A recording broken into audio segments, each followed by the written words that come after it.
Bismillahirrahmanirrahim. Alhamdulillahirabbil alladzi arsala rasulahu bil huda wa dinil haqq liyudhhirahu 'ala ad-din kullihi walau karihal kafirun. Asyhadu an la ilaha illallah wahdahu la syarika lah wa asyhadu anna Muhammadan 'abduhu wa rasuluh. Allahumma fashalli wa sallim 'ala hadzal nabiyil karim نبينا محمد وعلى آله وصحبه ومن تبع هداه بإحسان إلى يوم الدين. فقد قال الله تبارك وتعالى: يا أيها الذين آمنوا اتقوا الله حق تقاته ولا تموتن إلا وأنتم مسلمون. يا أيها الذين آمنوا اتقوا الله وقولوا قولا سديدا يصلح لكم أعمالكم ويغفر لكم ذنوبكم ومن يطع الله ورسوله فقد فاز فوزا عظيما. أما بعد، فإن أصدق الحديث كتاب الله وخير الهدي هدي محمد صلى الله عليه وسلم وشر الأمور محدثاتها وكل محدثة بدعة وكل بدعة ضلالة وكل ضلالة في النار. معاشر المسلمين رحمني الله وإياكم، نسأل الله التوفيق والسداد، فاللهم وفقنا وسددنا، فاللهم لا سهل إلا ما جعلته سهلا واجعل الهزن إن شئت سهلا يا رب العالمين. فاللهم إنا نسألك علما نافعا ونعوذ بك من علم الذي لا ينفع. اللهم علمنا ما ينفعنا وانفعنا بما علمتنا إنك القادر عليه. Ikhwani dan akhwati fillah, kajian kita masih tetap kita angkat dari sebuah kitab yang qayyim jiddan, yang dikarang oleh Al-Imam Ibnu Al-Qayyim juga, yang bernama Ad-Da' wad-Dawa' ataupun Al-Jawabul Kafi liman sa'ala 'anid dawa'is syafi.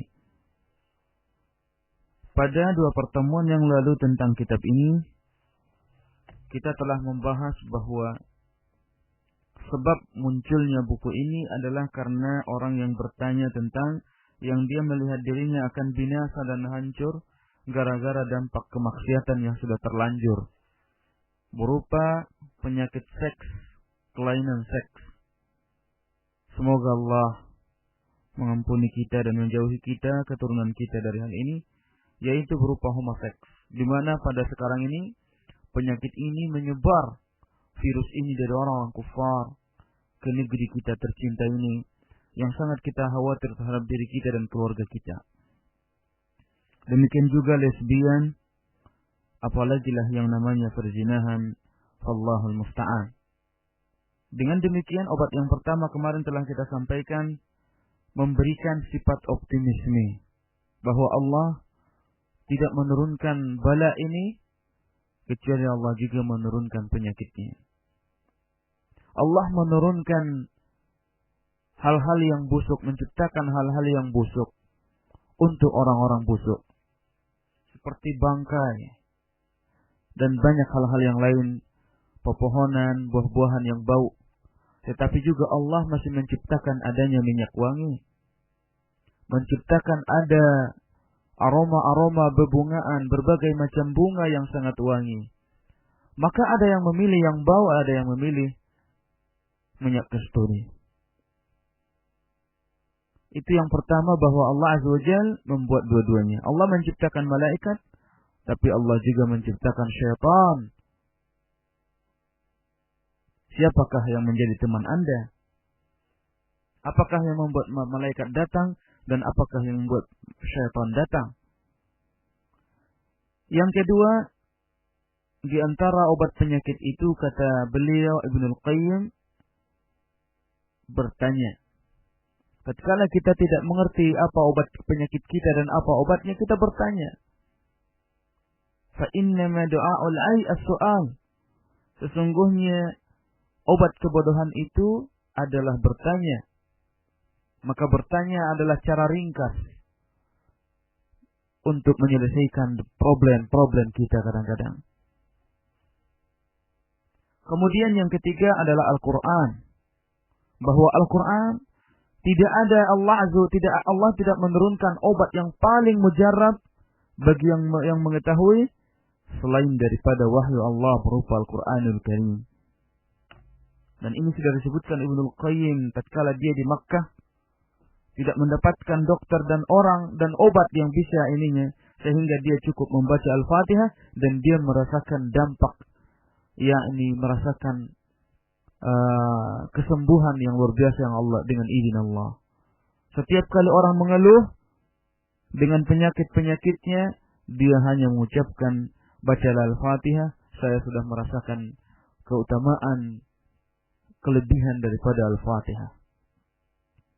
Maka banyak buku-buku yang menulis tentang samudra Al-Fatihah, rahasia Al-Fatihah dan seterusnya. Maka di antaranya Al-Fatihah adalah ayat-ayat ruqyah. Kemudian yang keempat, obat penyakit itu adalah berdoa. Dan kita sudah sampaikan sedikit tentang doa, dan sekarang sambungannya adalah doa ul-ghafil. Doa orang yang lalai. Dia mengatakan, ya Rabbi ya Rabb, ya Allah, berikanlah aku rezeki, tetapi hatinya kedukun. Ya Allah, berikanlah aku anak, tetapi otak dia memikirkan makanan dan masakannya di dapur. Cobalah Anda berkata kepada orang yang di hadapan Anda, Pak, Bu, berikan aku air, minta air dong, mau minum. Tetapi pandangan kamu itu bukan kepada orang di depan kamu. Tolonglah kalau saya nggak dikasih minum mau mati. Tetapi kamu memandang orang lain, bukan memandang dia. Dan tanganmu kepada orang lain. Ada apaan nih?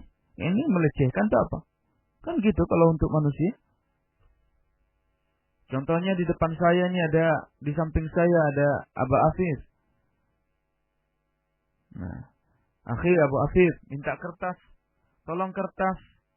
Sementara saya mengerjakan yang lain dan sibuk. Begitu dikasih kertas, mau dikasih kertas, saya sedang sibuk ingin meminum seperti ini. Bismillah. Marahlah dia. Iya, Pak Presiden, tolonglah izinkan kami membuat satu daerah namanya Provinsi Tapanuli. Tetapi membunuh kepala ketua DPRD juga. Macam mana itu? Baru mengajukan aja sudah menzalimi orang. Bagaimana kalau sudah punya provinsi? Bagaimana kalau dia yang punya negeri ini? Bagaimana pula kalau dia yang menciptakan langit dan bumi? Gak tahu lagi kita bagaimana. Allahul Musta'an. Kata beliau Ibnul Qayyim Al-Jauziyah rahimahullah, wa'lamu. Ini agar kita mempelajari pelajaran yang sangat-sangat bermanfaat. Bahwa di antara obat yang paling mujarab yang menyelesaikan banyak permasalahan seorang mukmin setelah Al-Quranul Karim adalah doa. Dan ini sudah kita bahas pertemuan yang lalu. Sekarang kata beliau, i'lamu, ketahuilah, anna Allah la yaqbalu du'a min qalbin ghafilin lahin. Sesungguhnya Allah tidak akan menerima doa dari hati yang main-main dan hati yang lalai. Allah Azza wa Jalla, orang berdoa tapi hatinya main-main, lalai. Kata beliau, fahada dawa'un nafi'un muzilun lidda'. Doa ini adalah sebenarnya obat yang mujarab, sangat berguna untuk menghilangkan berbagai bentuk penyakit. Baik ia penyakit rohaniyah, baik ia penyakit jasad, penyakit tubuh kita, apalagi lah namanya penyakit rohani. Seperti kecenderungan kepada hal-hal yang haram, yang diantaranya disebutkan para ulama makna syahih adalah tidak merasa cukup dengan yang halal. Di antara tanda-tanda hari kiamat, kata Nabi SAW, kasratus syuh, banyaknya penyakit syuh. Di antara makna syuh adalah kebakhilan yang diperturutkan induknya ke kekikiran dan kepelitan. Sampai pada dirinya pun enggak, nanti habis. Numpuk miliaran triliun duit di bank itu. Subhanallah. Di comberan rumahnya banyak orang-orang tidur. Padahal cukup baginya membangunkan rumah. Begitu rumah-rumah jompo, cuma secuil dari duitnya sudah bisa membangunkan rumah buat orang-orang seperti itu. Tapi dampak memang dasar riba. Yamhaqullahu riba wa yurbi sadaqat. Allah menghancurkan riba dan memberkahi sedekah. Sedekah kagak ada, riba melulu. Kapan cukupnya? Kapan ada berkahnya? Allahu Akbar.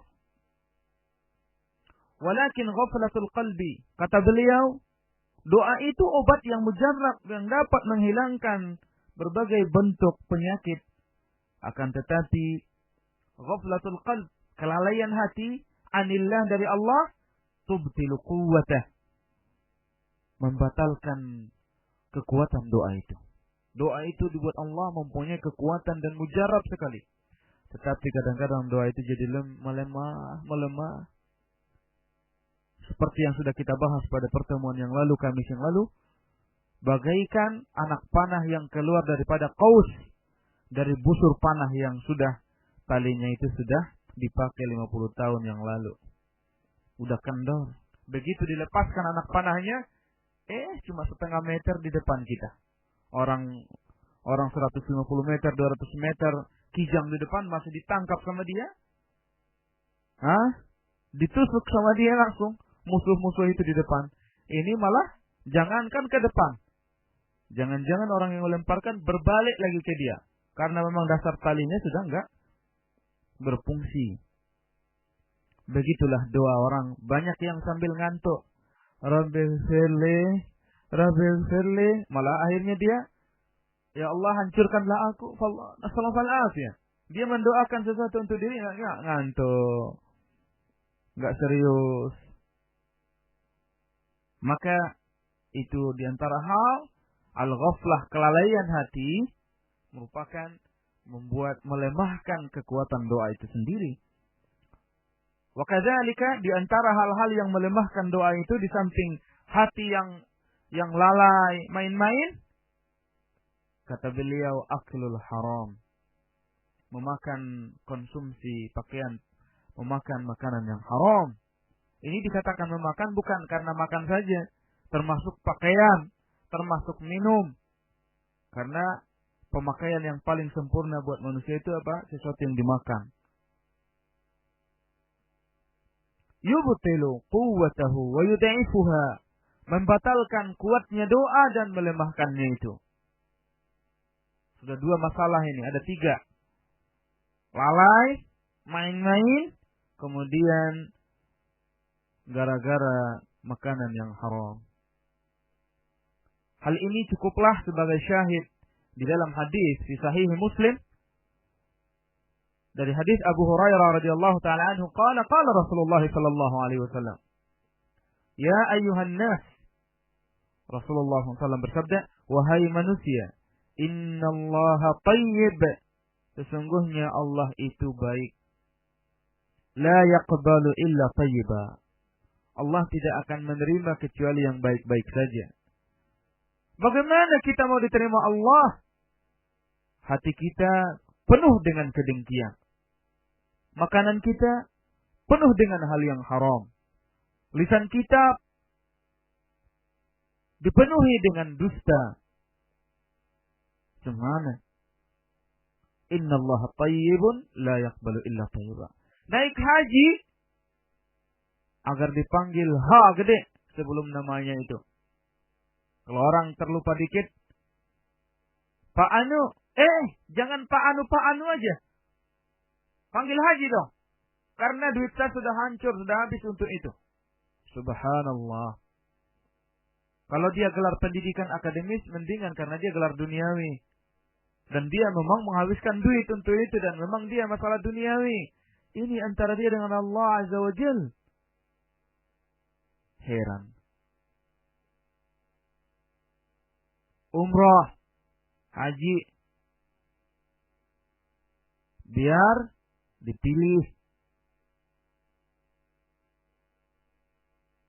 Bagaimana Allah menerima hal tersebut? Yang semestinya al-hajjul mabrur laisa lahu jazaa'un illa al-jannah. Haji yang mabrur tidak ada balasannya di sisi Allah kecuali surga. Haji dan umrah, kata Nabi SAW, akan menolak kefakiran dari seseorang sebagaimana tukang besi, pandai besi.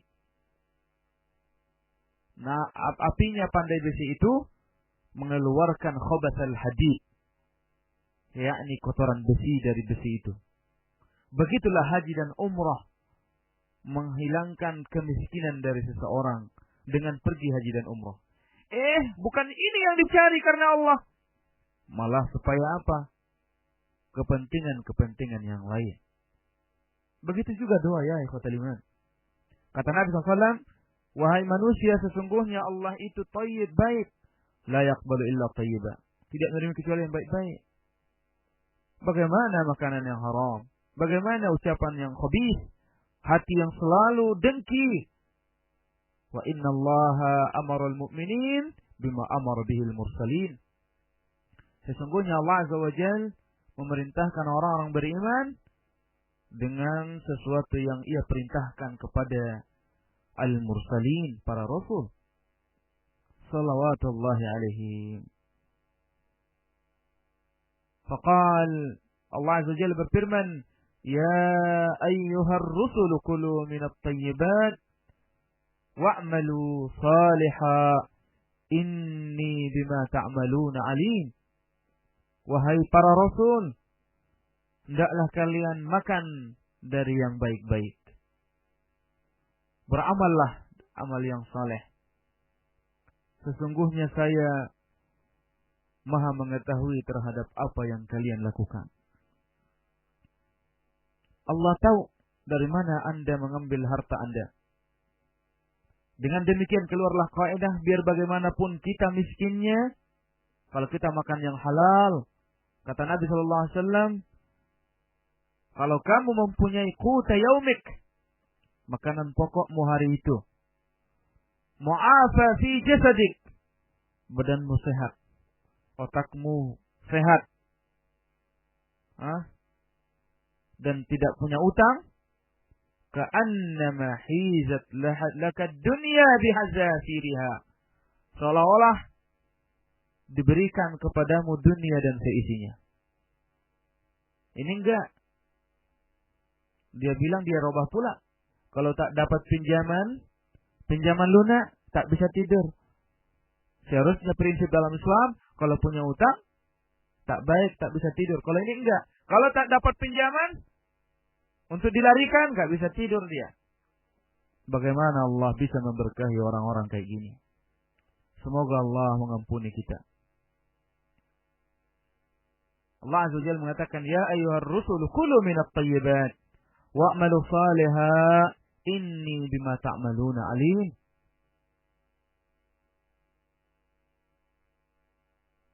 Surah Al-Mu'minun ayat 51. Wa qala ya ayyuhalladzina amanu kulu min tayyibati ma razaqnakum. Wahai orang-orang yang beriman, hendaklah kalian memakan dari yang baik-baik saja, dari apa yang kami berikan kalian rezeki. Diberikan susu, diberikan teh jahe yang anget-anget, sehat, diberikan jus, buah dan seterusnya kepada manusia. Malah memilih narkoba. Malah memilih diberikan wasilah sarana-sarana yang halal. Malah korupsi, enggak sabaran. maka dia sendiri la yaqbalu illa thayyiba. Ketika terjadi padanya masalah, nangis dia, merengek dia kepada Allah, kepada manusia. Allah mengacuhkan dia. Karena Allah Azza wa Jalla la yaqbalu illa thayyiba. Tidak menerima kecuali yang baik-baik.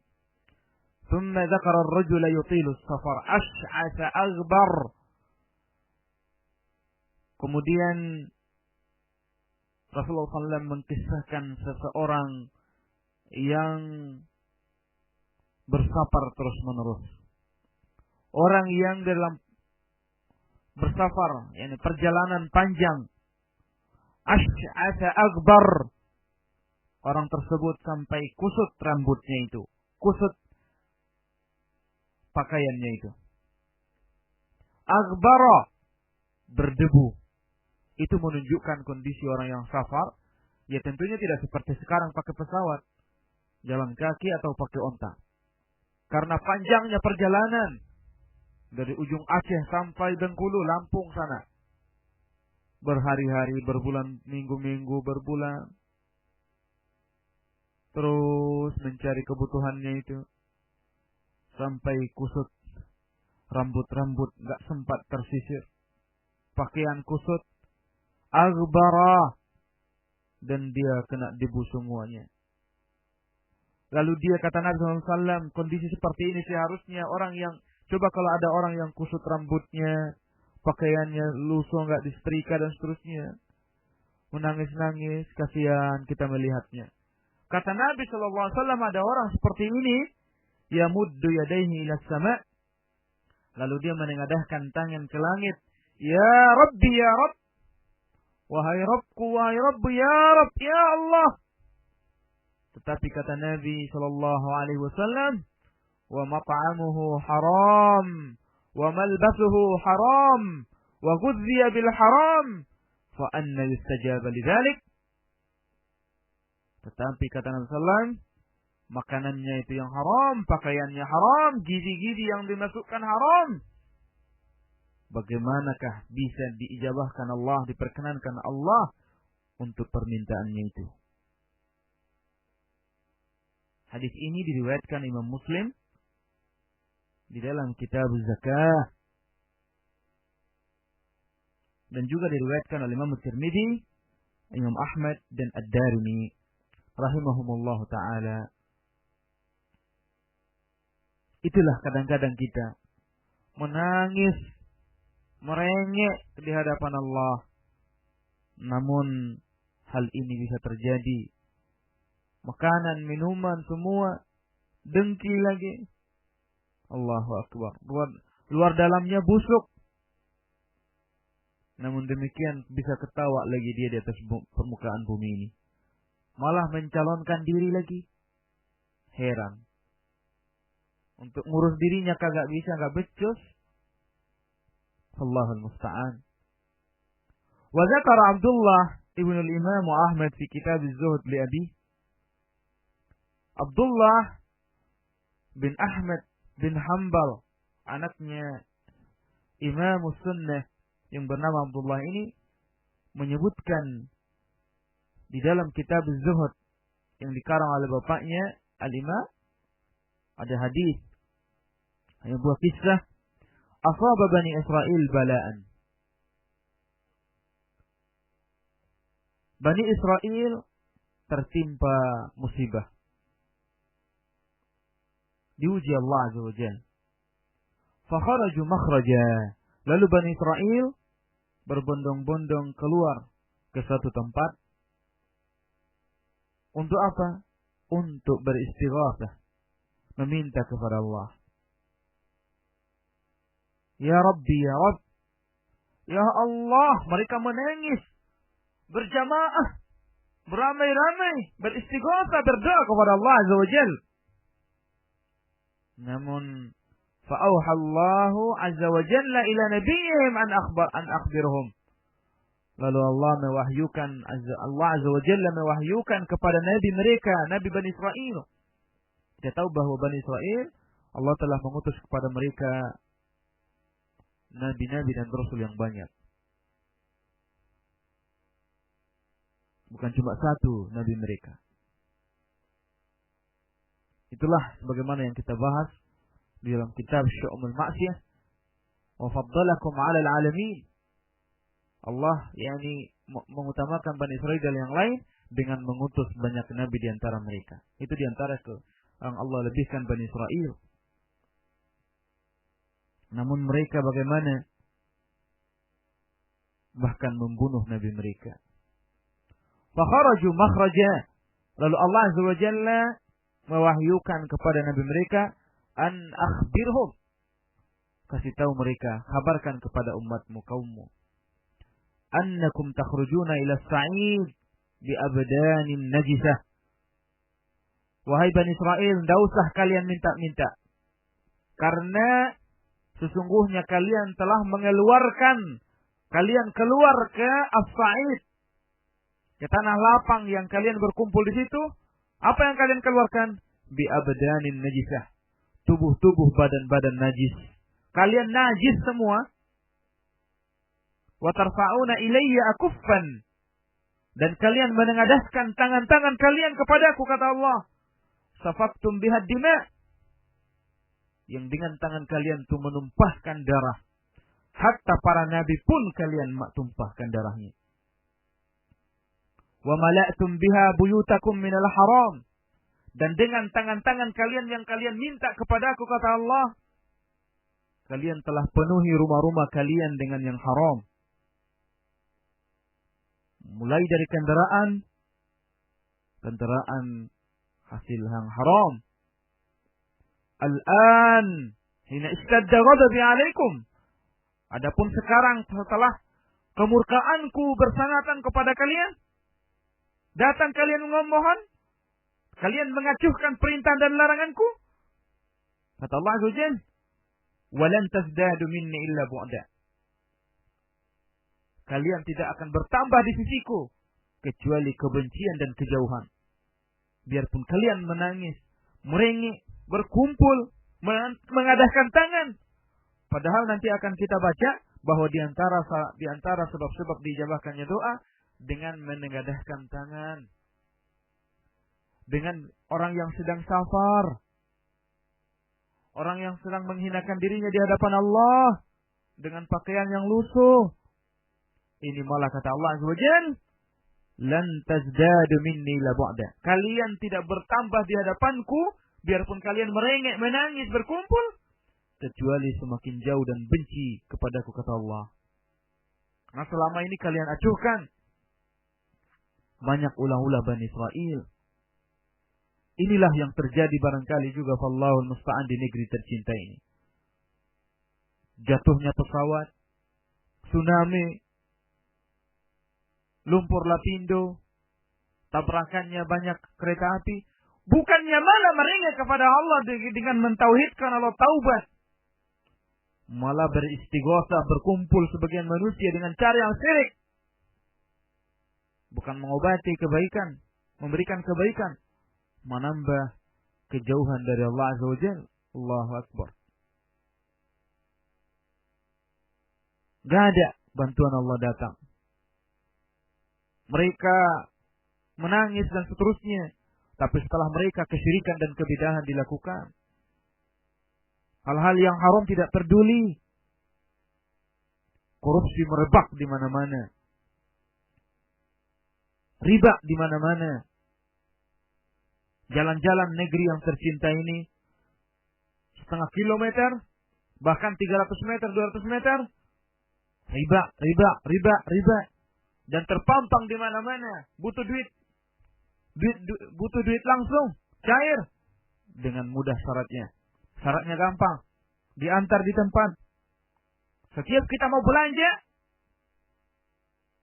di perbelanjaan, udah punya kartu kredit belum?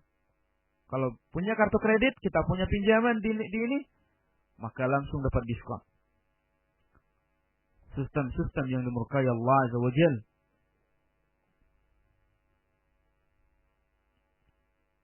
Allahu Akbar. Bagaimanakah doa kita bisa diijabahkan Allah? Waqala Abu Dzar, yakfi min ad-du'a'i ma'al bir ma yakfi ta'am min al-milh. Seyogianya itu, kata beliau, cukuplah doa itu bersama kebaikan, sebagaimana makanan itu cukup hanya dengan garam. Makanan itu, nasi itu, kalau sudah dikasih garam saja sudah enak, sudah dapat mengenyangkan. Sebagaimana seharusnya kebaikan itu sudah disertai dengan doa, dah selesai urusan kita. Tapi ternyata Wallahul musta'an, syurut al-ijabah, syarat-syarat diijabahkan, diperkenankan doa kita, tidak dilengkapi. Cobalah, kalau seandainya manusia saja, kita ngurus KTP aja, nggak ada surat pindah dari dinas kependudukan dari daerah lain, kagak digubris, biarpun kita udah 2 tahun di sini, syarat kurang administrasi. Padahal sudah nampak kejujuran pada orang itu, karena dia tidak bisa memang pulang kampung mengurusnya itu. Itu gara-gara hanya kurang administrasi sedikit saja. Padahal dia sudah jelas kantornya di mana, rumahnya di mana. Namun gara-gara saya cari kertas yang namanya surat pindah yang di-ACC oleh dinas kependudukan saja, enggak diterima. Bagaimana dengan Allah Rabbul Alamin, laisa kamitslihi syai'? Faslun ad-du'a min anfa'il adwiyah. Pasal tentang doa itu, kata beliau, adalah termasuk obat yang paling bermanfaat. Di sini dirincikan lagi. Wa du'a'u min anfa'il adwiyah. Bahwa doa itu adalah termasuk salah satu obat yang paling mujarab. Wa huwa aduwul bala, karena doa itu adalah musuh bagi bala yang turun. Musuh bagi penyakit yang menimpa. Yadfa'uhu wa yu'alijuhu.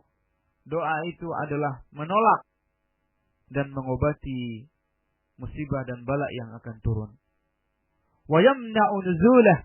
Bahkan dia mencegah turunnya bala. Wa yarfa'uh. Dan doa itu bisa mengangkat bala apabila sudah turun. Au yukhaffifuhu idza nazal. Ataupun doa itu dapat meringankan bala apabila turun. Wa huwa silahul mu'min. Dan doa itu adalah merupakan senjata seorang mukmin. Orang saleh, orang mukmin, tinggal dia menengadahkan ya Rabb, ya Rabb, maka hati-hati aja.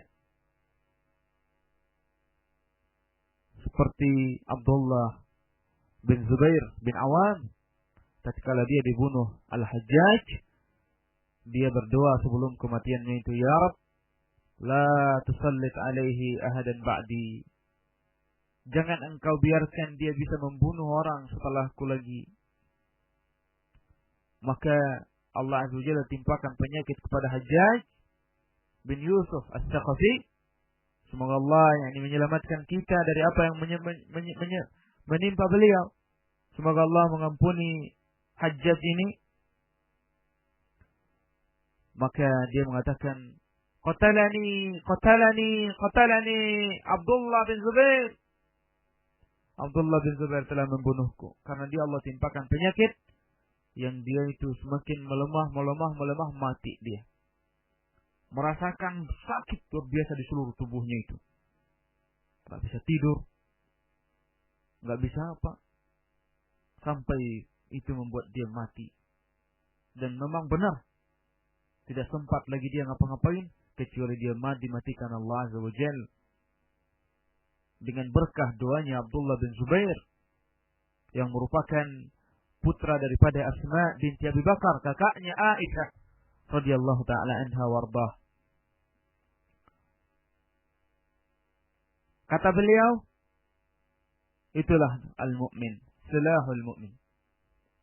Kama rawa al-Hakim fi sahihi min hadithi Ali bin Abi Talib radhiyallahu anhu, sebagaimana riwayat Al-Hakim di dalam sahihnya dari hadis Ali bin Abi Talib radhiyallahu taala anhu, qala Rasulullah sallallahu alaihi wasallam.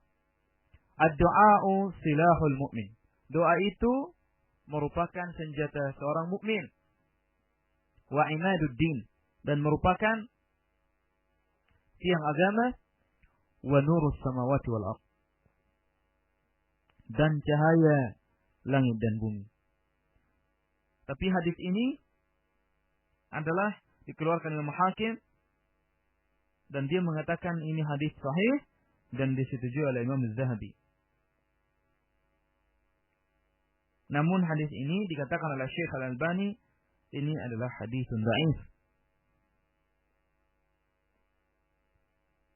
Jadi itulah ikhwan dan akhwati fillah rahimakumullah, bahwa pada dasarnya doa itu seperti bagaimana Al-Quran merupakan termasuk salah satu doa yang sangat mujarab, obat yang paling mujarab. Kita lanjutkan. Ad-du'a'u ma'al bala'i maqamat. Doa itu apabila doa bersama bala dan musibah itu adalah mempunyai maqam. Mempunyai maqam, yakni beberapa tingkatan kedudukan. Walahu ma'al bala'i salasatu maqamat. Doa bersama bala itu mempunyai tiga tempat, tiga tingkatan. Artinya bagaimana pengaruh yakni doa dan bala itu, mana yang lebih kuat dan seterusnya, maka ada tiga kondisi kata beliau. Yang pertama, ahaduha ayyakuna aqwa minal bala'i fayadfa'u. Bahwa doa itu lebih kuat daripada bala, sehingga doa tersebut menjauhkan bala dan musibah itu. Kuat, doanya itu kuat, begitu kuat, sehingga bala yang turun, kalau mau turun, nggak jadi. Kalau sudah turun, dihilangkan. Atau minimal, betul-betul dia hilangkan. Ya Rabb, dia sakit kepala, dia taruh tangannya di kepalanya, Allahumma inni a'udzubika mimma ajidu wa uhadir. Dia hanya cukup mengucapkan itu, langsung dia hilang sakit kepalanya. Gak perlu paramed, gak perlu obat-obat itu. Walahu ma'al bala'i, itu yang pertama. Doa itu jauh lebih kuat daripada musibah yang turun, sehingga musibah itu ngacir, gak jadi turun ataupun hilang daripadanya. Yang kedua, ayyakuna at'af minal bala' fayaqwa alaihi al-bala'. Doa tersebut jauh lebih lemah daripada bala, yakni musibah, sehingga musibah itu mengalahkan doa tersebut. Lemah doanya, dia kalahkan. Fayusabu bihil 'abd, sehingga musibah itu menimpa hamba. Walakin qad yukhaffifuh, tetapi bisa jadi doa itu bisa meringankan musibah tersebut. Wa in kana dha'ifan, sekalipun pengaruhnya itu sangat lemah. Tetapi ada. Itu kondisi kedua. Yang pertama tadi doa yang lebih kuat sehingga mengalahkan bala.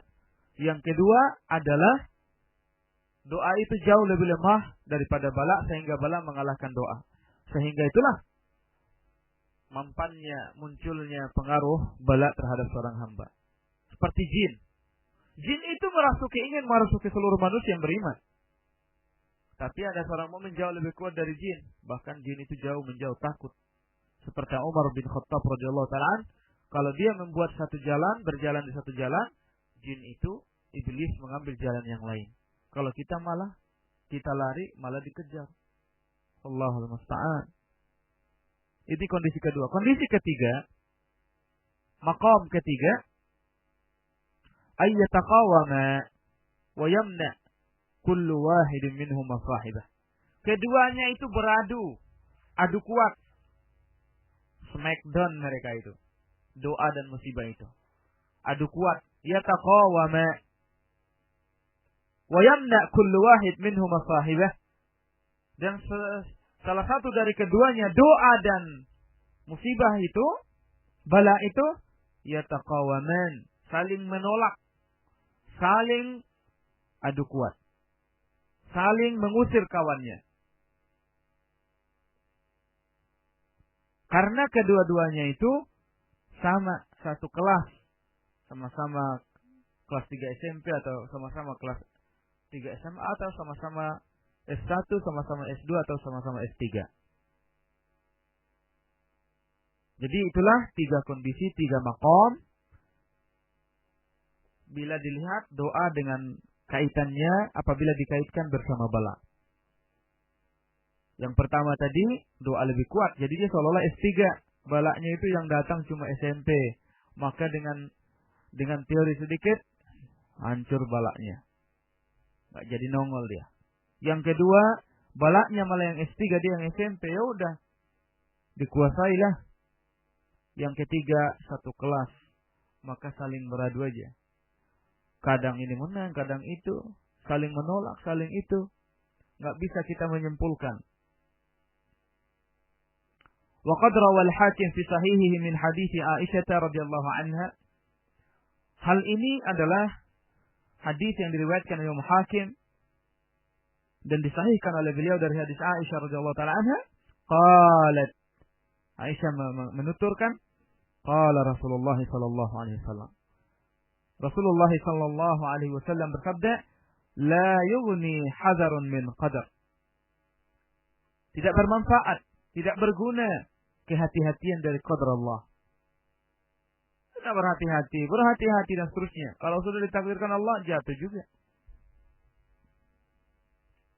Tidak ada yang bisa tidak bermanfaat kehati-hatian dari qadar Allah, kata beliau sallallahu alaihi wasallam. Wa du'a'u yanfa'u mimma nazala wa mimma lam yanzil. Adapun doa bermanfaat terhadap bala yang telah turun dan terhadap bala yang belum turun, yang akan turun.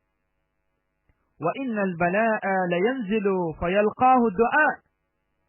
Dan sesungguhnya bala itu akan turun lalu dia dihadang oleh doa. Fayata'alajan. Lalu keduanya saling yataqabalan, adu keras, beradu. Ya, kita coba dulu. Jangan coba-coba masuk ke orang ini, dia sudah berdoa. Dua membela. Jadi seharusnya orang ini umpamanya mau tabrakan hari itu, lalu dia berdoa bismillah, la haula wala quwwata illa billah. Bahkan doanya lebih kuat. Kalau ini enggak, ya ta'ala jan. Enggak jadi, enggak ada yang menang. Ya taqawaman ila yaumil qiyamah, bahwa kata beliau, bala dan doa itu saling berhadapan, saling bermusuhan, adu keras, ya ila yaumil qiyamah, sampai hari kiamat.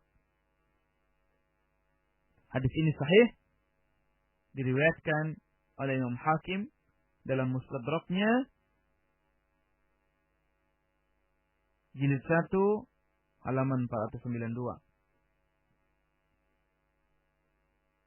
Hadis ini dihasankan oleh Syekh Al-Albani di dalam Sahihil Jami' As-Saghir jilid 6 dengan nomor hadis 7616.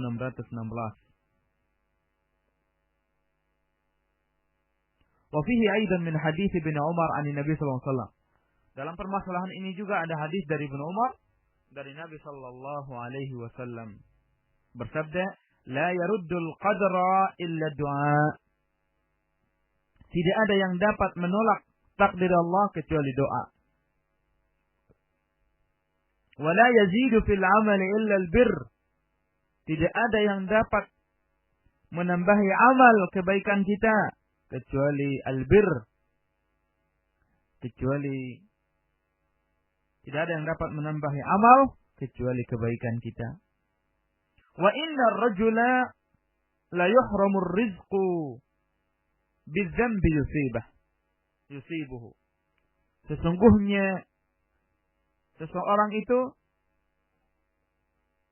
dijauhkan Allah, diharamkan Allah rizki daripadanya gara-gara dosa yang dia lakukan. Allahul musta'an. Nanti akan kita ada pembahasan di dalam kitab ini bagaimana dampak di antara dampak jelek kemaksiatan tersebut. Nasallallahu alaihi wasallam fid dunya wal akhirah.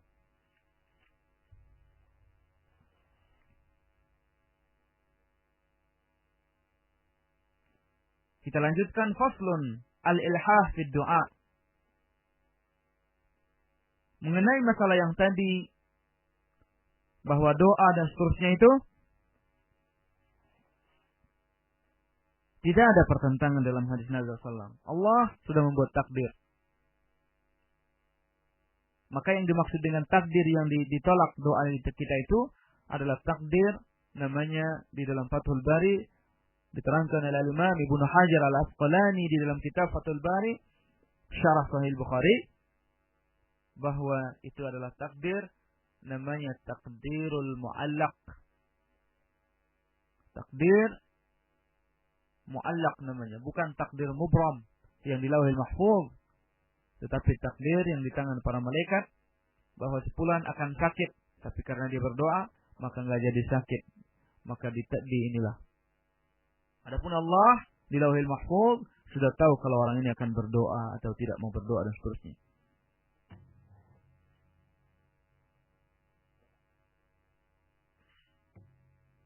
Dan begitulah takdir Allah, dibuatnya siapa yang berdoa akan begini dan seterusnya, maka tidak ada mengapa. Fasal yang ketiga, rincian tentang doa, al-ilhah fi doa. Al-ilhah fi doa artinya adalah terus-menerus berdoa tanpa bosan dan tidak capek. Ya Rabb, cobalah kalau ada orang kita meminta, Pak, tolonglah Pak, Bu, tolong Bu. Kalau sekali, apaan lo, pergi kau. Tapi tolonglah, tolonglah. Ya Rabb, ighfirli, ya Rabbi, ighfirli, ya Rabb. Rabbi zidni, Rabbi zidni, Rabbi zidni, Rabbi zidni. Ilhah fi doa. Ay talaba bistimrar. Doa dengan mendesak. Ya Rabb, ya Rabb. Itu namanya mendesak. Alimni, ya Rabb, alimni ilman nafi'ah. Ya Rabb, keluarkanlah kau dari masalahku ini, ya Rabb. Itu namanya mendesak dalam berdoa dan mengulang-ulang dan mengulang-ulang. Maka diantara ada pada berdoa agar dijabahkan Allah, ilhah. Merasa yakin, hati yang hadir, tidak lalai, kemudian makanan yang halal, mengangkat tangan, kemudian ilhah. Mengulang-ulang doa, mengulang-ulang, terus mengulang-ulang tanpa bosan. Wa min anfa'il adwiyah al-ilhah fi doa. Di antara obat yang paling mujarab, kata beliau paling bermanfaat, ilhah fi doa, mengulang-ulang doa, tidak letih. Begitulah Ibnu Qayyim mengatakan kepada orang yang terlanjur homoseks, yang susah beliau meninggalkannya. Setiap kali taubat, setiap syahwatnya menggebu-gebu. Maka kata beliau, ilha, ya Rabb, ya Rabb, ya Rabb. Terus siang malam berdoa, ya Rabb. Wa qad rawa Ibnu Majah, dalilnya adalah hadis yang diriwayatkan Imam Ibnu Majah di sunanih, di dalam sunannya, min hadis Abi Hurairah, qala Rasulullah SAW, man lam yas'alillaha yaghdab alaih. Barang siapa yang tidak memohon kepada Allah, Allah akan murka padanya. Semakin kita memohon kepada Allah, Allah cinta. Orang yang tidak mau berdoa kepada Allah, Allah murka padanya. Maka disitulah namanya yas'al dengan fi'il mudhari'. Itu menunjukkan istimrar. Terus, minta terus, dan seterusnya. Wa fi sahih Hakim, dalam sahih Imam Hakim dari hadis Anas, ani Nabi sallallahu alaihi wasallam, la ta'jazu fi du'a, jangan kalian lemah dalam berdoa. Malas. Fa innahu la yahlak ma'a du'ai ahadun. Karena kata Nabi sallallahu alaihi wasallam, tidak ada orang yang binasa gara-gara berdoa. Justru sebaliknya, banyak orang binasa gara-gara malas berdoa. Yang ada merengek nangis kepada manusia. Wa dzakara al-Auza'i 'an az-Zuhri 'an Urwah 'an Aisyah radhiyallahu taala anhuma, dari Al-Auza'i, dari Zuhri, dari Urwah, dari Aisyah radhiyallahu taala anha, qalat, dia berkata, qala Rasulullah sallallahu alaihi wasallam, Rasulullah sallallahu alaihi wasallam bersabda, innallaha yuhibbul mulihhina fid du'a. Sesungguhnya Allah azza wajalla sangat mencintai orang-orang yang mendesak di dalam berdoa. Ya Rabb, kalau berdoa kepada manusia, tolonglah Pak, tolong. Bu, tolonglah Bu, tolong.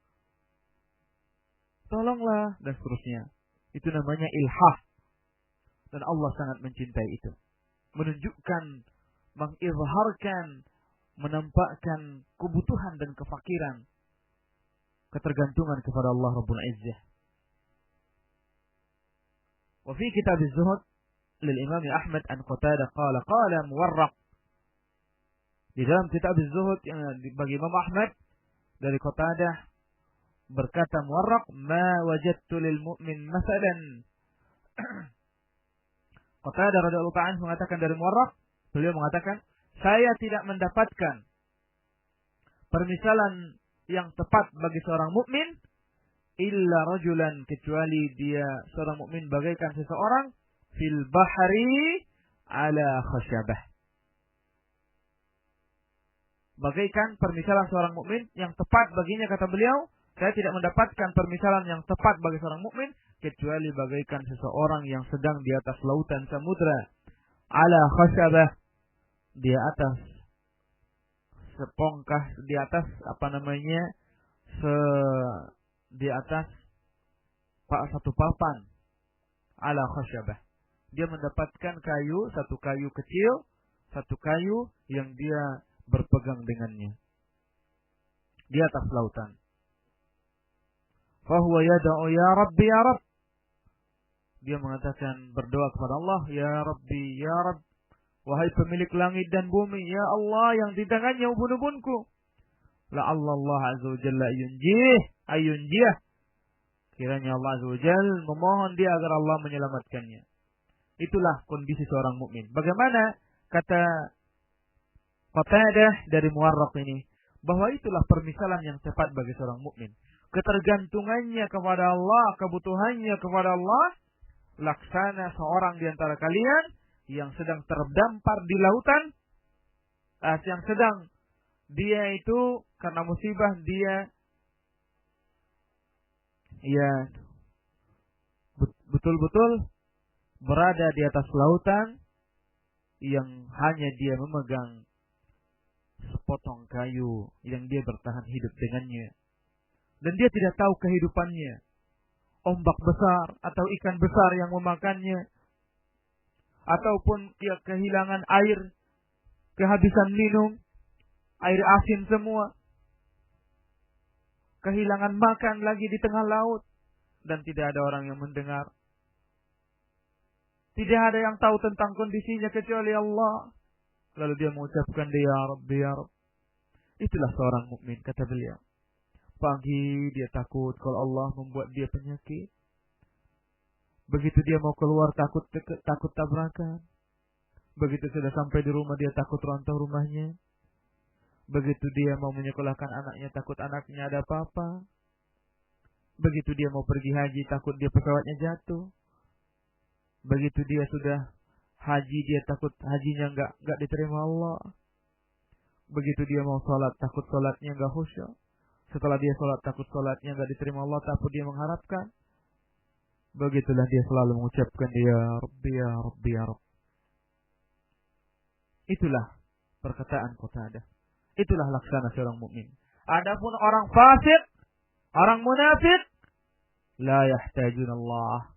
Mereka seolah-olah tidak butuh dengan Allah, tidak mengabdi kepadanya, tidak tunduk pada Allah, tidak mengindahkan larangan-larangan Allah, tidak mengerjakan perintah-perintah Allah, sehingga mereka pun tatkala ada musibah bisa cuma nangis mengeluh kepada manusia, tidak pernah mengeluhkan masalah mereka kepada Allah. Adapun seorang mukmin bagaikan seseorang yang terdampar di atas lautan samudra yang tiada tepi, lalu dia hanya memegang sepotong kayu. Dan dia menengadahkan selalu ya Rabbi ya Rabb, selamatkanlah aku. Seraya Allah mengirimkan kapal atau pesawat atau apapun yang melihat dia yang dapat menyelamatkan dia. Itulah seorang mukmin. Ikhwanin akhwati fillah rahimakumullah. Sekarang sudah pas jam 7. Maka insyaallah taala kita akan lanjutkan pada Kamis depan biiznillah taala tentang afatid du'a. Di antara bencana dan kelemahan doa, bencana-bencana yang menimpa doa kita sehingga tidak bermanfaat doa itu, ini yang akan kita bahas biiznillah pada pertemuan yang akan datang. Setelah kita mengatakan bahwa doa adalah mempunyai kekuatan dan mempunyai obat strategis di dalam menghilangkan berbagai bentuk bala, maka anak muda ini yang mengeluhkan tentang penyakit seks yang sudah dia terlanjur dengannya, dia suruh untuk berdoa dengan hati yang sadar, jangan dengan hati yang lalai, tapi dan juga fokus terhadap permintaan, kemudian tidak makan yang haram, kemudian juga mengulang-ulang doa. Yang akan datang di antara penghalang doa insyaallah biidznillah taala dan waktu-waktu yang mustajab untuk berdoa. Demikianlah kajian kita. Astaghfirullah li wa lakum wa sallallahu wasallam ala nabi Muhammad wa akhiru da'wana alhamdulillahirabbil alamin. Assalamualaikum warahmatullahi wabarakatuh. Waalaikumsalam warahmatullahi wabarakatuh. Sahabat Hang dimanapun Anda berada, demikian sesi materi yang disampaikan oleh Al-Ustaz Adil Arsi di kesempatan kali ini di kajian Dawa mengenai doa. Dan selanjutnya bagi antum yang ingin bertanya, kami silakan bergabung di line telepon ataupun di layanan SMS online kami. Baik Ustaz, kita terima penelpon yang masuk. Iya, tafadhol. Assalamualaikum. Waalaikumsalam warahmatullahi. Afwan, dengan Ukhti siapa di mana? Siti Soleha di Singapura. Ya, silakan langsung kepada Ustaz. Assalamualaikum Ustaz. Waalaikumsalam. Ini mau tanya, gimana caranya menghadapi sifat kita yang kadang-kadang kurang sabar dan gimana caranya menjadi hamba yang ikhlas gitu, Pak Ustaz. Iya.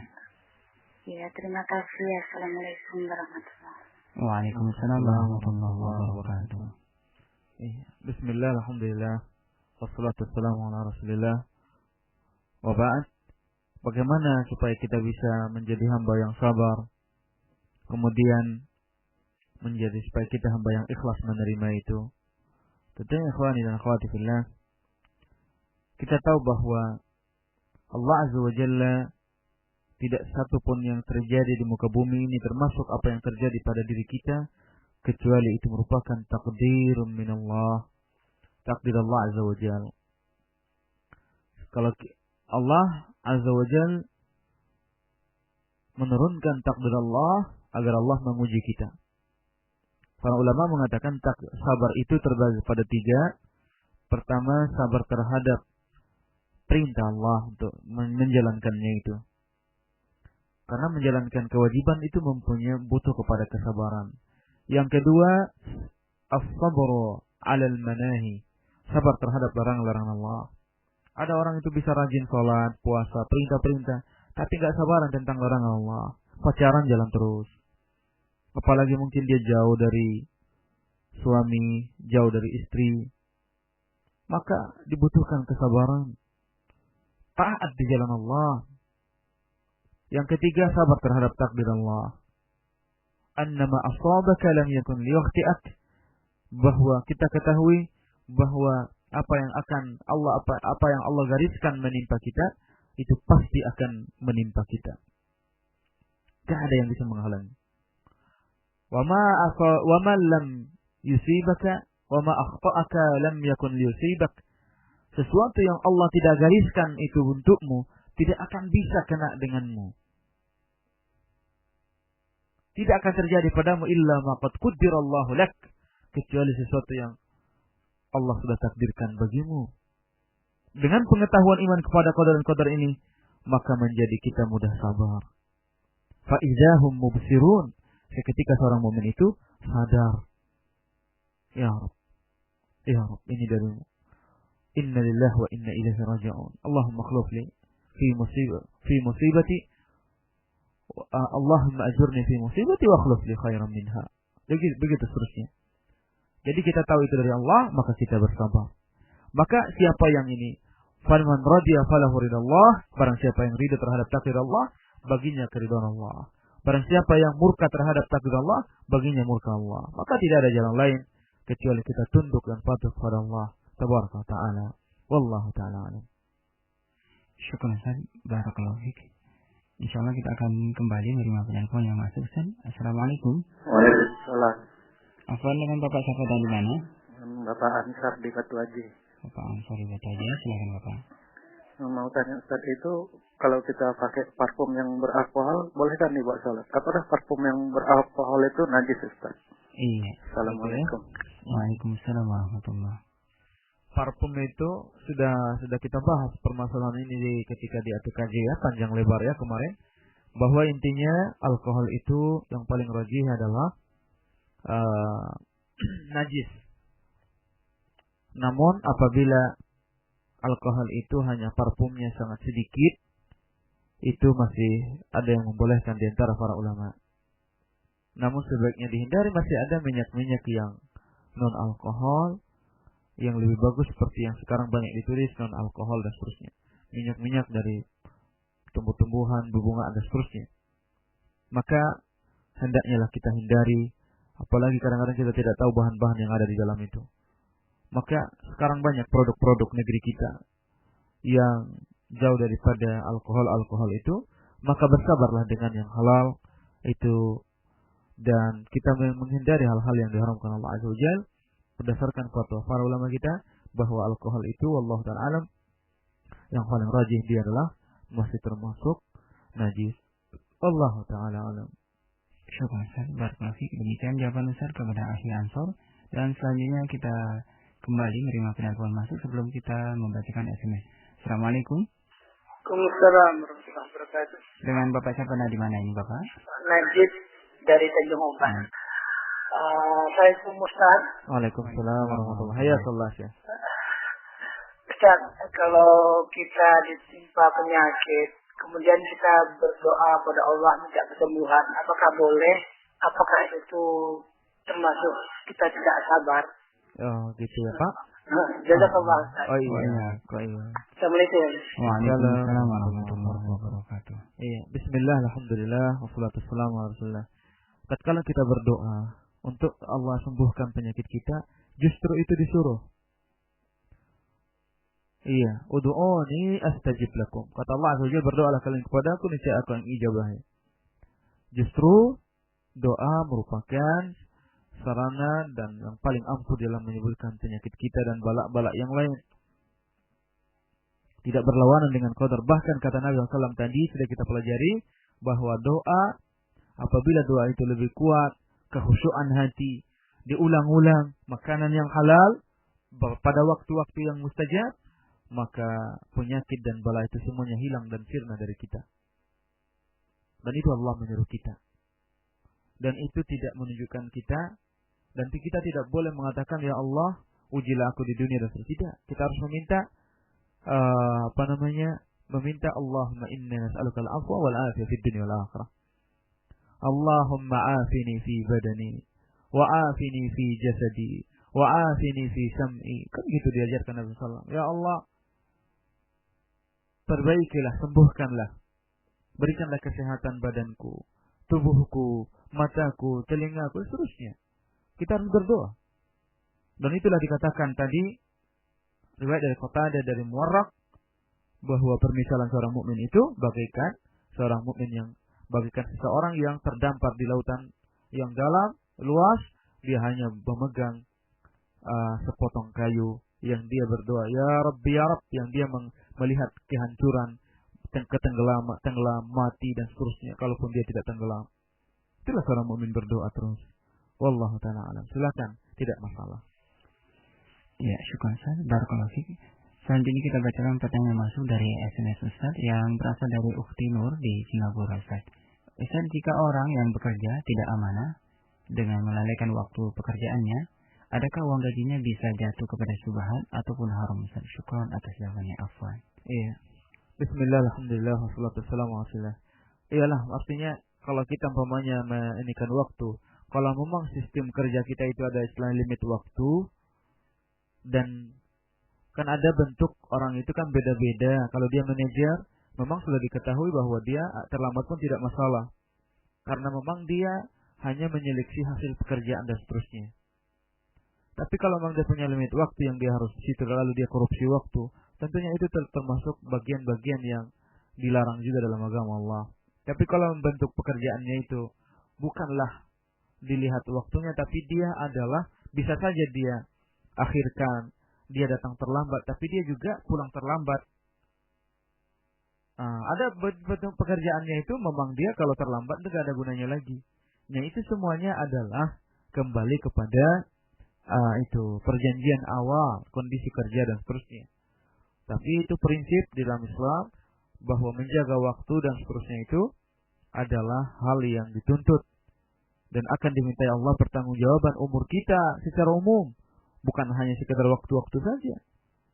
Umur kita dimintai Allah pertanggungjawaban. Maka itulah seorang mukmin seharusnya etos kerjanya dan keselektifan kerjanya jauh lebih tinggi daripada seorang yang tidak pernah belajar Islam. Maka saya benci mendengarkan ada orang, saya telah meneliti bahwa orang yang sholat itu jauh lebih rendah kinerjanya. Itu bohong itu. Kalau orang yang sholat dengan sahih, ya, pastilah etos kerjanya, keikhlasan dan kinerjanya lebih bagus daripada orang yang tidak sholat.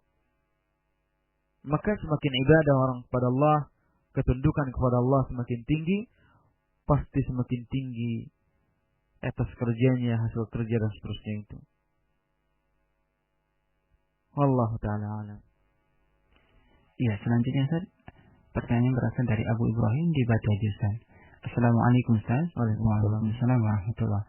Ustaz, bagaimana dengan doa untuk keinginan dunia yang berlebihan? Apakah diperbolehkan? Iya. Ikhwan dan akhwati fillah, tidak boleh kita, ya Allah berikanlah aku rezeki yang banyak gitu aja. Tetapi kita harus, ya Allah berikan, Allahumma rzuqni dan wa barik li fih. Dan kita harus minta keberkahannya. Jadi bukan masalah banyaknya aja, harus berkah. Karena ada seorang, kekayaan itu malah membuat seorang itu yutghih, membuat dia itu adalah binasa gara-gara kekayaannya. Gak boleh kita memohon kepada Allah diberikan istri cantik gitu aja. Apa artinya istri cantik kalau tidak la yaruddu yada lamis, tidak mau menolak tangan orang-orang menyentuhnya? Untuk apa istri kayak gitu? Kita berdoa kepada Allah agar diberikan istri cantik hatinya, cantik tubuhnya itu. Tapi juga adalah memang dia menahan diri, memelihara dirinya dan hartanya tatkala suaminya tidak ada. Jadi boleh kita meminta, kita harus berdoa kepada Allah kebaikan dunia dan akhirat. Maka di antara ciri-ciri dakwah para nabi dan rasul, doanya itu adalah doa-doa yang umum. Rabbana atina fid dunya hasanah. Ya Allah berikan kami kebaikan dunia. Apapun segala bentuk kebaikan dunia diberikan Allah. Wa fil akhirati hasanah. Kebaikan akhirat.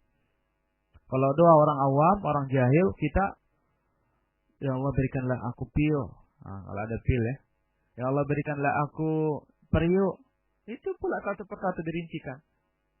Kalau seorang mukmin, kalau doa para nabi dan rasul, doa-doa yang umum.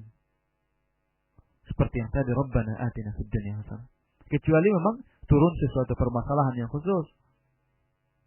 Demam, maka dia berdoa, ya Allah, sembuhkanlah demamku. Setelah dia berdoa secara umum, ya Allah, sehatkanlah aku. Ya Allah, berikanlah aku kebaikan dunia akhirat dan seterusnya. Jadi berdoa yang kita untuk diberikan duniawi memang itu sebuah kemestian kita agar diberikan kita kebaikan dunia. Tetapi ingatlah Allah Azza wa Jalla tidak memerintahkan nabinya untuk meminta tambah kecuali ilmu.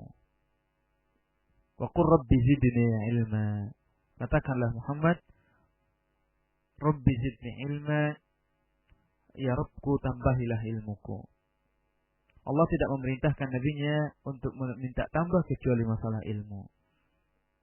Banyak manusia ilmu nggak pernah mau bertambah, apalagi mau mengamalkannya. Maka untuk duniawi tidak masalah kita meminta masalah rezeki kita, diberikan nafkah kita, dimudahkan Allah, tidak masalah. Tetapi harus diminta keberkahan juga. Wallahu ta'ala alam. Syukur Ustaz, barakallahu fiik. Kemudian pertanyaan berasal dari Julius di Batam Ustaz. Ustaz, kami dulu membeli rumah dan kemudian ada sedikit hasil judi, jadi apa yang harus kami perbuat? Karena dulu kami tidak mengetahuinya Ustaz. Hasil judi? Nah, ada sedikit campuran Ustaz dari hasil judi. Bismillah, alhamdulillah, wassalatu wassalamu ala rasulillah. Rahimakillah, ahlan bika. Bahwa ibu dan suami ibu sudah sadar, alhamdulillah. Semoga Allah mengampuni kita. Ketahuilah bahwa at-taubatu tajubbu ma qablaha. Bahwa taubat itu menghapus dosa sebelumnya. Maka berbahagialah bagi siapa yang Allah berikan ilham, taufik untuk bisa bertaubat dan menyesali. Maka kalau kita membangun rumah, ternyata ada sedikit di situ uang judi dan seterusnya. Apa yang kita lakukan? Maka kita ingat kira-kira berapa uang judi yang kita masukkan ke dalam rumah kita, lalu kita ambil duit sebanyak itu kira-kira, baru kita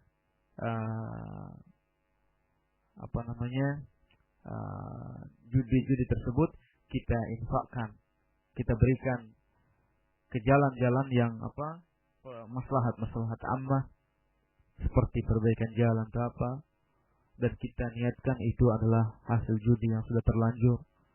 Setelah kita minta ampun kepada Allah, maka duit sebanyak itu kita usahakan agar kita bukan infakkan namanya itu, berikan ke jalan-jalan yang jelek juga, karena dia hasil judi. Bukan untuk kita makan atau untuk kita berikan anak kita atau sedekahkan fakir miskin, enggak, tapi untuk perbaikan selokan, pembuatan WC umum dan sarana-sarana umum yang lain. Allah Ta'ala alam, barangkali itu fatwa terakhir yang ada dari para ulama kita, seperti Lajnah Daimah. Biarpun sebagian para ulama khilaf dalam permasalahan seperti Syekh Albani tidak mengizinkan seperti duit riba diberikan untuk perbaikan pembuatan WC dan seterusnya, tetap tidak dibuang saja, jangan diambil. Namun setelah dihitung-hitung, kebanyakan para ulama sekarang apabila duit-duit itu tidak diambil dan seterusnya, maka akan difasilitasi, akan diambil oleh kufar, dijadikan untuk menghancurkan Islam, menjadikan dakwah kebatilan oleh mereka, maka mendingan diambil dan dimanfaatkan untuk masalah ammah. Itu fatwa terakhir. Maka wallahu ta'ala alam, saya hanya bisa mengkiaskan, menganalogikan antara dua permasalahan yang barangkali kita sudah terlanjur, gak mungkin kita juga merusak rumah kita, maka kita meminta ampun kepada Allah, berdoa kepada Allah kita agar Allah mengampuni dosa kita. Bismillah, tidak ada masalah lagi dengan izin Allah. Kecuali apabila memang dia duit yang kita rampas, maka kita kembalikan duit tersebut kepada orang pemiliknya. Wallahu ta'ala alam. Syukran Ustaz, barakallahu fiik. Baik, Ustaz, kita terima penelpon yang kembali masuk. Assalamualaikum. Waalaikumsalam warahmatullahi. Aku dengan Umi, siapa di mana Umi? Dengan Nur di Batu Aji. Begini Ustaz, katanya Al-Quran itu semuanya obat ya, bisa obat. Benar. Pertanyaan saya itu kadang-kadang suka membaca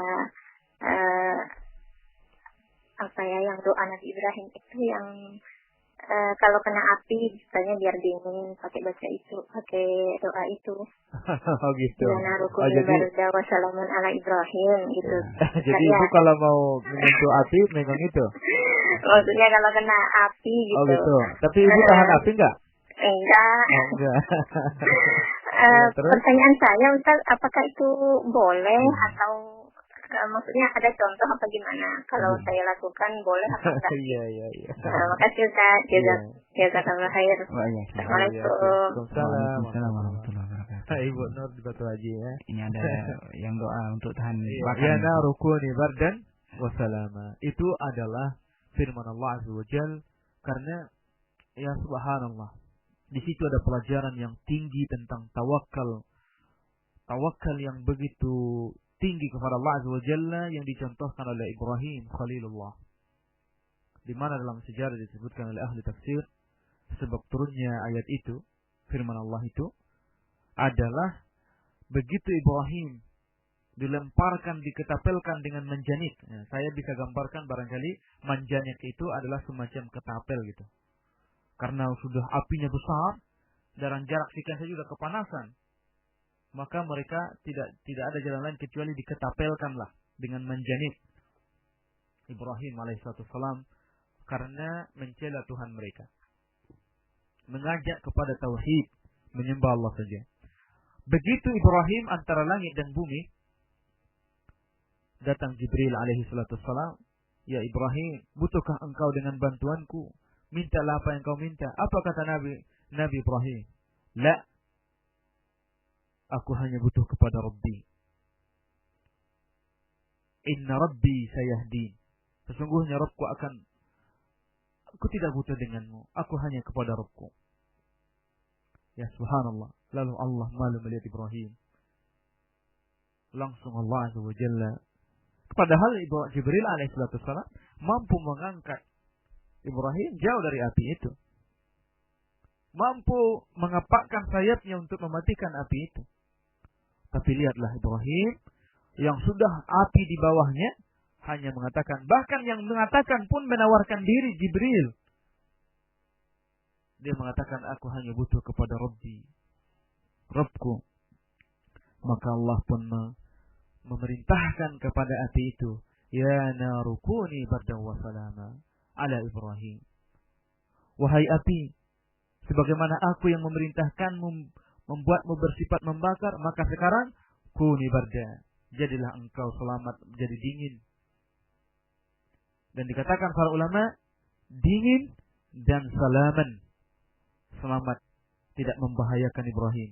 Kata ahlul mufassirin, kalau seandainya Allah Azza wa Jalla tidak mengatakan wasalaman, maka jadilah api itu berubah jadi kayak es yang mematikan Ibrahim karena terlalu dingin. Tapi Allah Azza wa Jalla mengatakan dingin dan selamat. Karena tidak dingin pun mematikan, sebagaimana panas pun mematikan. Seperti itu. Namun adakah sunnahnya tatkala kita kebakaran?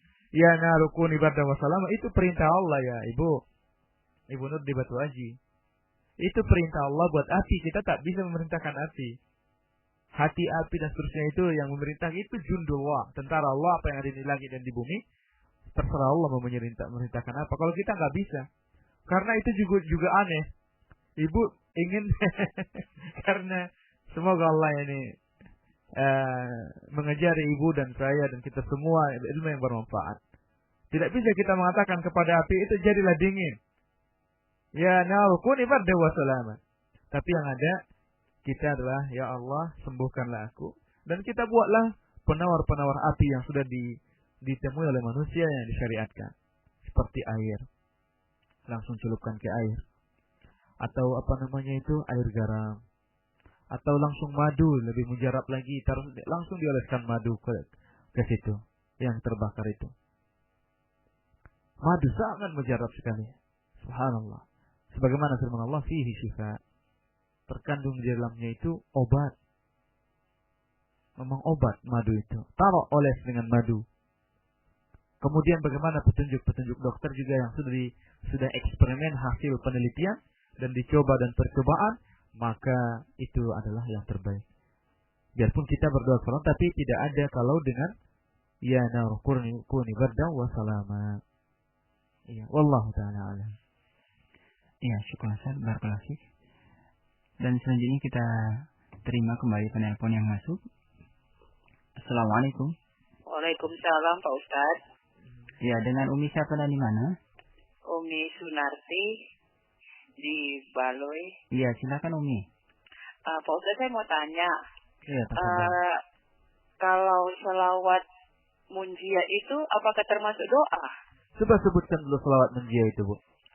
Allahumma sholli ala sayyidina Muhammad sholatan tunjina biha min jami'il ahwali wal afat wa taqdilana biha jami'al hajat wa tutahhiruna biha jami'a syai'at wa tarfa'una biha indaka 'ala darajat wa tuballighuna biha aqsa ghayat min jami'il khairat fil hayati wa ba'dal mamat. Gitu ya. Saya udah lupa soalnya itu. Aduh.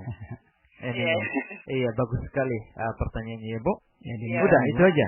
Ya, makasih Pak Ustaz ya. Iya, sama-sama.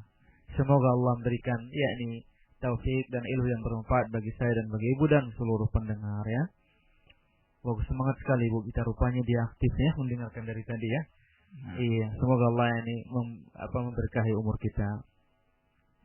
Bahwa berselawat itu termasuk adalah amal-amal yang sangat agung.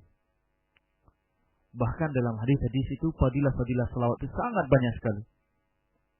Antara lain adalah dikatakan Nabi SAW, orang yang berselawat kepada Rasulullah SAW itu halat lahu syafaati, halallah baginya syafaat di yaumul qiyamah, kata Nabi SAW. Kemudian tapi dengan syarat tidak melakukan bid'ah yang menyelisihin sunnah Nabi. Itu diterangkan oleh hadis yang lain. Yang kedua, man shalla alayya salatan sallallahu alaihi biha asyra. Barang siapa, kata Nabi SAW, berselawat kepadaku 1 kali, Allah akan berselawat kepadanya 10 kali. Dan itu tentunya itu al-jazaa' min jinsil amal. Balasan itu sesuai dengan jenis amal kita. Tatkala kita mengingat Rasulullah, Allah mengingat kita. Allah menyelamatkan kita. Tetapi adakah yang namanya salat munjiyah? Gak ada. Dan yang tadi Allahumma sholli salatan tunjina biha minal afat. Ya Allah, kalau Ibu paham maknanya di situ ada tawassul yang diharamkan Allah. Maka lafaz-lafaz salawat itu adalah a'zamul ibadah, termasuk ibadah yang paling agung. Tetapi ingatlah bahwa syarat ibadah itu ada 2, ikhlas, yang kedua mutaba'ah, mengikuti Nabi sallallahu dalam beribadah. Dan tidak mungkin sesuai dan tidak mungkin bisa kita mengikuti Nabi sallallahu alaihi wasallam, dikatakan kita mengikuti sunnah Nabi sallallahu alaihi wasallam dalam beribadah kecuali kita sesuai dengan dalil dilihat dari berbagai sisi. Yang pertama adalah kaifiyat, tata caranya, waktunya, kemudian sebabnya. Ini butuh penjabaran memang hal ini. Tetapi kaifiyat itu tidak ada hadis-hadis sahih tentang ini, dan bahkan yang ada pelarangan. Salatan tunjina biha min jami'il ahwali wal afat wa taqdi lana jami'al hajat wa tuballighuna biha aqsal ghayat. Ya Allah, Allahumma sholli ala sayyidina Muhammad. Pertama, juga lafaz sayyid itu sendiri adalah perselisihan para ulama kita. Lebih bagus berdasarkan pelarangan Nabi SAW, innamas sayyidu huwa Allah. Sesungguhnya sayyid adalah Allah. Dilarang Nabi SAW mengucapkan sayyid dalam hadis yang sahih. Maka, ya Allah, berselawatlah kepada Rasulullah. Dengan selawat itu,